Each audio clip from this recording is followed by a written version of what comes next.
When I was interviewing my people, their voice is recorded, but not mine. So I'm going to be doing a voiceover. So be sure to recognize that if my voice isn't in sync. But also, I have notifications pop down. So be ready for those jump scares. So, my interview is on religion and death and how the church can help with the suicide epidemic. So, could you guys please introduce yourselves? Michelle Dawes. Ian Dawes. Jake Wilson. Awesome. Thank you guys for doing this. So, for my first question, how do you guys feel about death? Because personally, I am rather scared of it and don't like to think about it. So, I'm wondering what you guys have thoughts on it.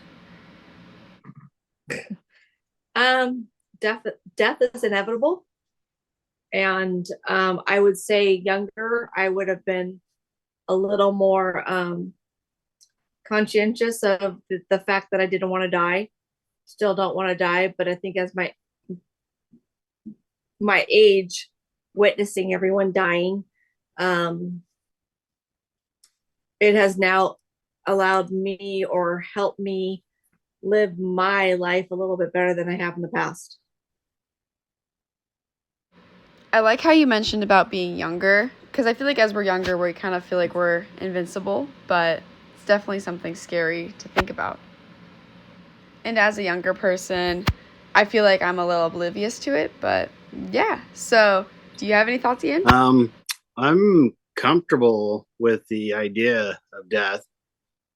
I'm more terrified of getting old and slow than I am of death itself. I'm more terrified of not my quality of life, and that's partially because I think of my profession, and I see people bedridden and miserable, and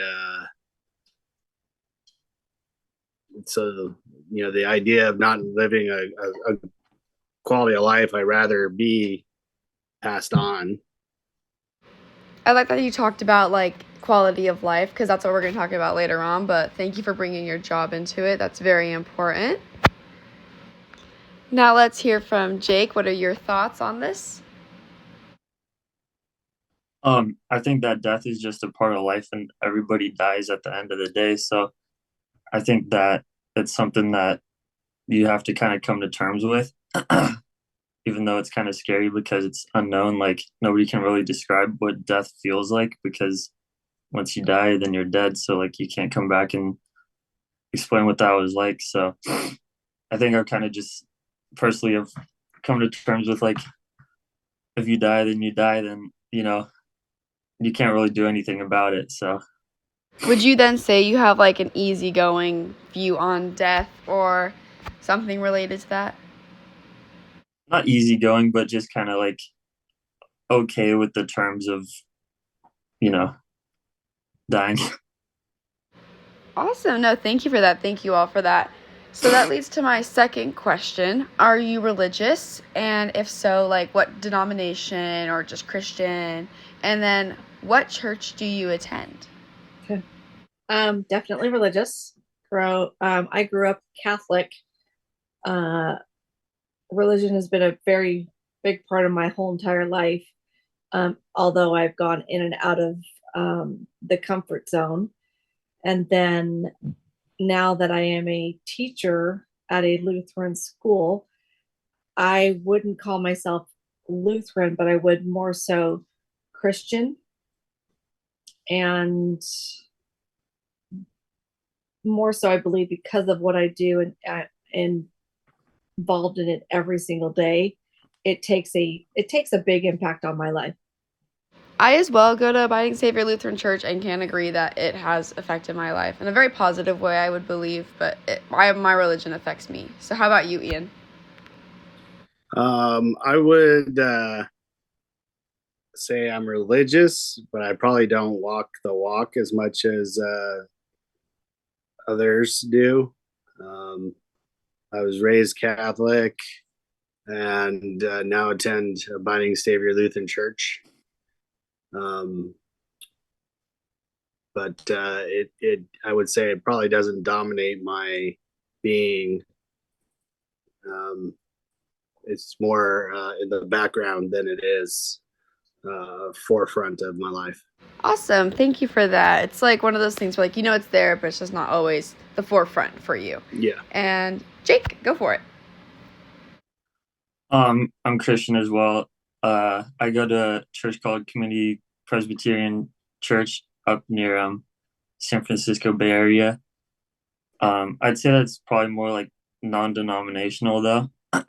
um, and then personally, just I've been at private Christian schools like my whole life, from preschool all the way up to high school, and then Hope as well. So it's been a part of my life pretty much my whole life. Awesome. Thank you guys so much. So on to my third question, kind of relating to that. Does your religion play into how you view death, and kind of like how you have the afterlife and all that stuff, and just knowing that there is going to be something afterwards, not just darkness? It seems you all might have a little bit of different views, so I'm excited to hear this from you guys. I will say, if you asked me that 10, 12 years ago, probably not. Going through the death of my father and witnessing what he went through. And although I do believe in that I'm going to go to heaven and it's going to be an amazing when I go there, I think more of the death process is that it's more of what my children are going to miss out and what I'm going to miss out of the people involved in my life, what I'm going to miss out because I don't know what I'm going to see when I go to heaven. I think that's very important what you said about we don't know what we're going to see. Like, we know there's an afterlife, but death is honestly unknown, and that's the scary part of it. But thank you for mentioning that. Ian?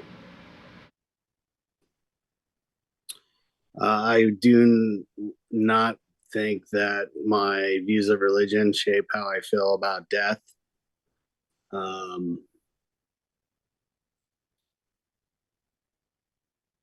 Yeah, I don't think that religion has shaped any of my views on death. I just because I spent better part of 3 decades dealing with it almost daily. So the yeah. No, yeah, I totally understand. I mean, you're a firefighter, Yeah. you're around this stuff more than we are, and it's obvious that religion's not going to always play a part in that. But thank you. So, Jake? Yeah, it definitely does. I think that most people who are been in really any religion kind of feel that the religion plays into how you feel with death, and that basically people think that whatever you do in this life can play into how the afterlife is. So I think that in general, a lot of people could think that your religion plays into the afterlife and stuff. But personally, yeah, I think it does. Being Christian play into how I view death, because you can have more of a joy of knowing that after you die, you have something to look forward to, rather than just thinking that there's maybe nothing, or something bad, or you just start all over again. There truly is joy in knowing that there is going to be something for us after we die. I feel like that also brings us some happiness where we can live a calm life instead of wondering what's going to happen to us. So thank you for that, you guys. And that brings me into my next question. Does this idea or whatever you guys believe in, does it help you cope? Yeah. Awesome. Thank you guys for that. I do believe that just knowing there's something afterwards helps people cope. But that brings me into my next question, though. Some Christians believe suicide is a sin, and I was wondering what you guys think about this from your religious views and values, because they seem to be a little bit different. So what do you think? Well, I would say as a younger person, suicide was not, because there wasn't social media, there wasn't so much of interaction with it. So it wasn't that it was there. As I've grown older and now with social media and knowing what's going on out there, I will say that my Catholic church, I don't remember ever being brought up. I just don't remember it being, whether it was told not to do it, it was sinful. I don't remember any aspect of that. As growing older and then witnessing mental health the way that it is, on my standpoint, I will respect anyone's religious standpoint on it, but at the same time, I have my own thought process because of my experience with it and knowing people that have, and knowing that mental illness takes a big role in it, and that I still believe God only puts what you can handle in front of you. And sometimes the mental, it's a confusing section for me, because I still believe that people, it's not a fault. I honestly don't think it's necessarily a sin. I think that it needs to be revisited. I mean, I totally understand that. I mean, I'm writing a paper right now on this topic and just kind of like how like the suicide epidemic has changed throughout like the years and become worse. And like it's different from like the past 100 years to now, but media definitely has like affected that in a way. So it's a different world we're But I living will, in. but wait, hold on. I will say, in reference to that, it's, if you think about 100 years ago, there were people, but because of media and not being recorded or being brushed under the rug, it's been, I mean, if you think, it's even in the Bible. So, um, so No, yeah, thank you for bringing that up. I mean, back then, like, Paul even had mental health issues. It just, media has brought to light so much more information than we thought. And right. maybe media should be changed. But, Ian, do you have anything to say about this? I don't feel that suicide's a sin as much as I feel that it's an illness. My approach to it is more clinical than spiritual. It makes me sad because, I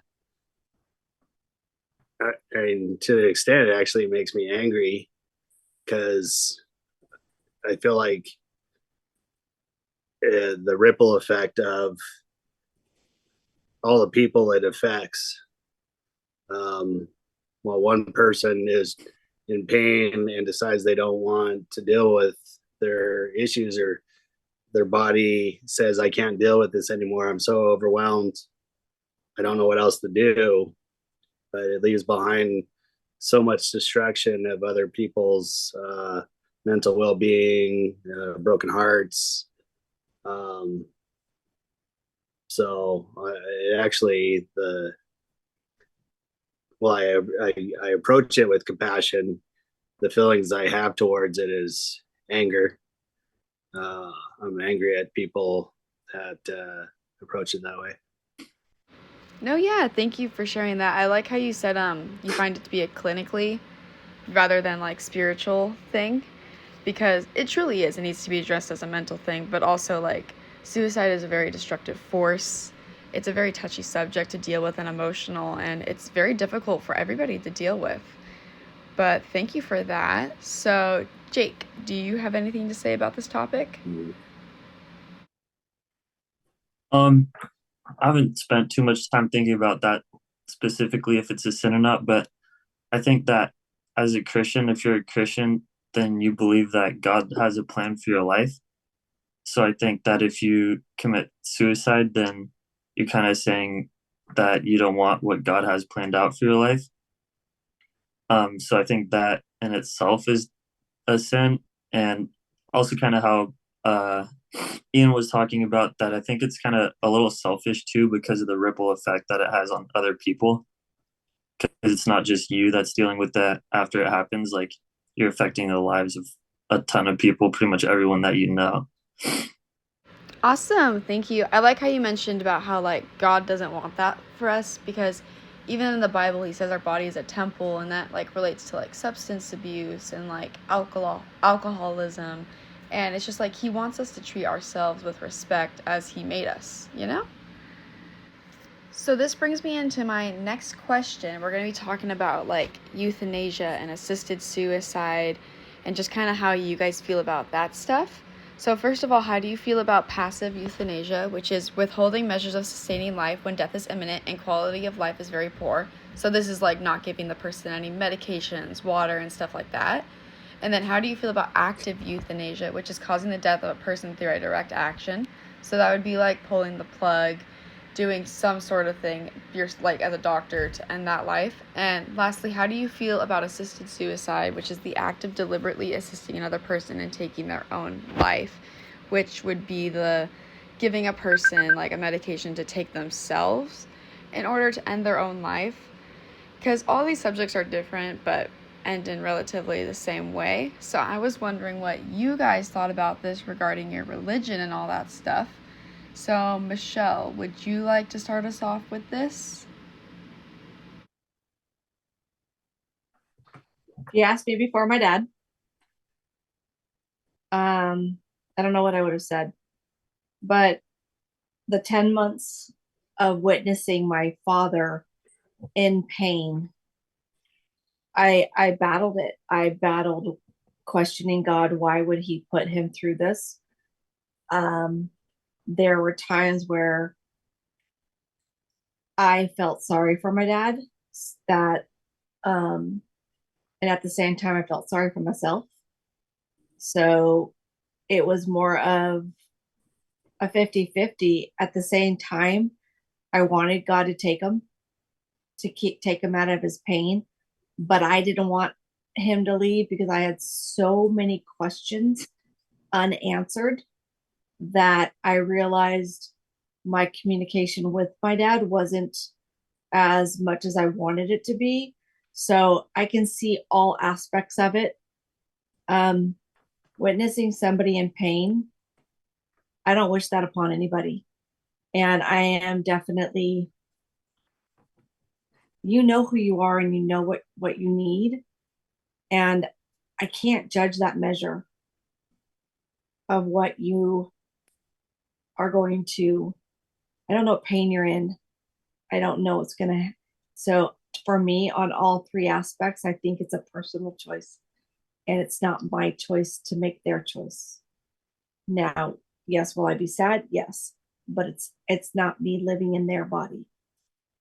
That was beautifully said. Thank you for sharing that. And I mean, it honestly is hard because we love these people. And if we have to go through that, it's such a hard decision and like understanding what the right choice is. And it even like it comes down to the person themselves. But even for them, it's hard because do they want to leave this person that they loved and like a whole family? It's a really hard decision to make. Ian, what do you have to say? I'm 100% for all three aspects of it. I don't really like the term assisted suicide. I like euthanasia better. But regarding the first subject, withholding measures, um, when that's something I experience a lot. Do not resuscitate orders.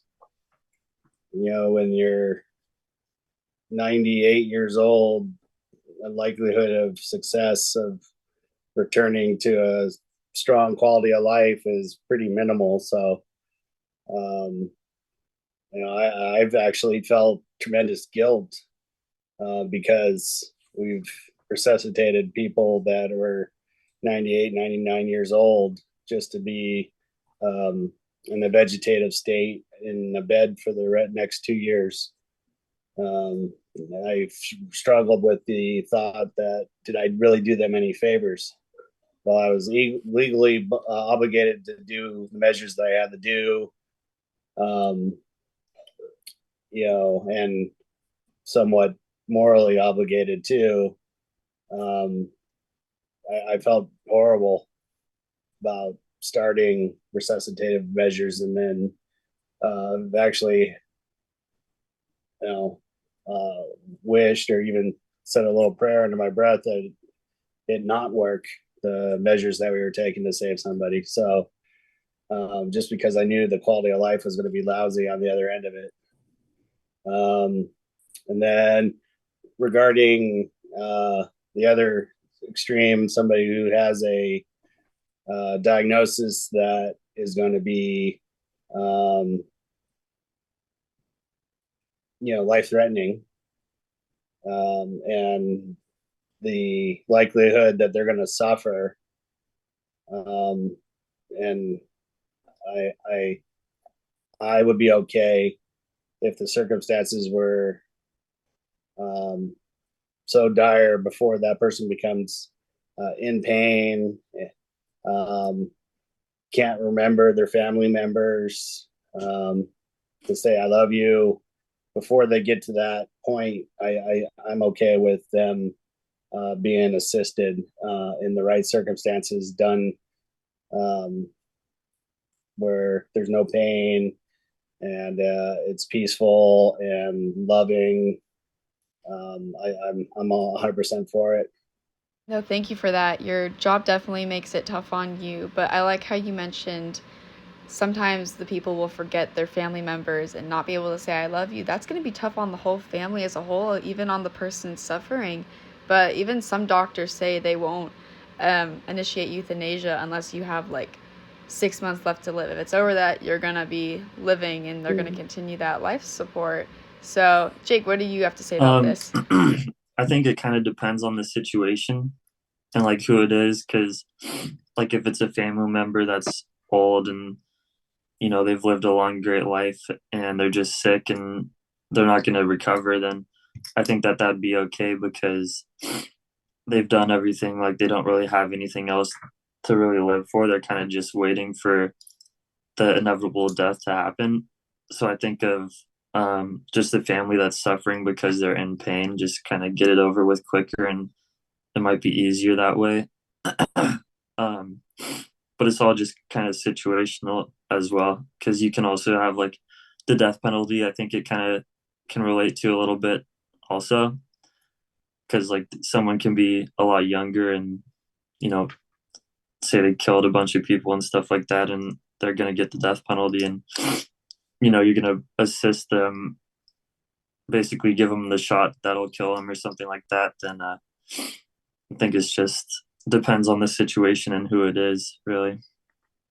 Great input on that. And yeah, it definitely comes down to the situation. As I said before, like if you have 8 months to live, then you're gonna live until then. But if it's 6 months, we're allowed to initiate euthanasia. But also like regarding the death penalty and like taking of lives, God doesn't want us to play God and take lives before they are ready. So it's honestly a tough question when like regarding like being a Christian. That leads to my last question. So churches tend to be against like these types of actions.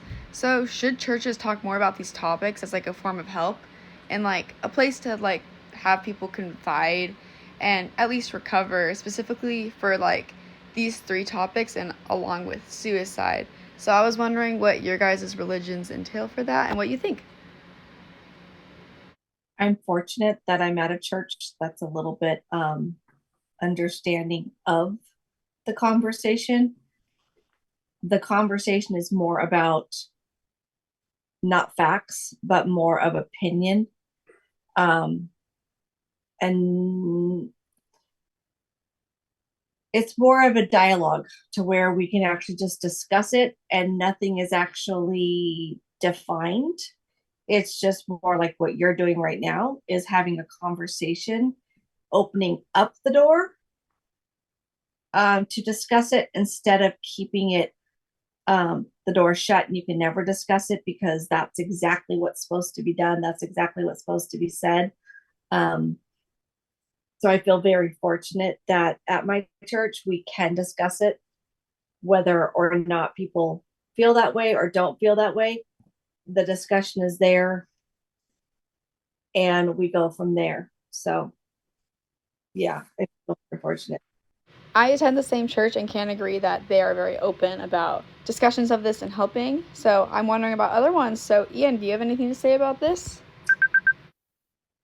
I do believe the church should be more involved in the discussions.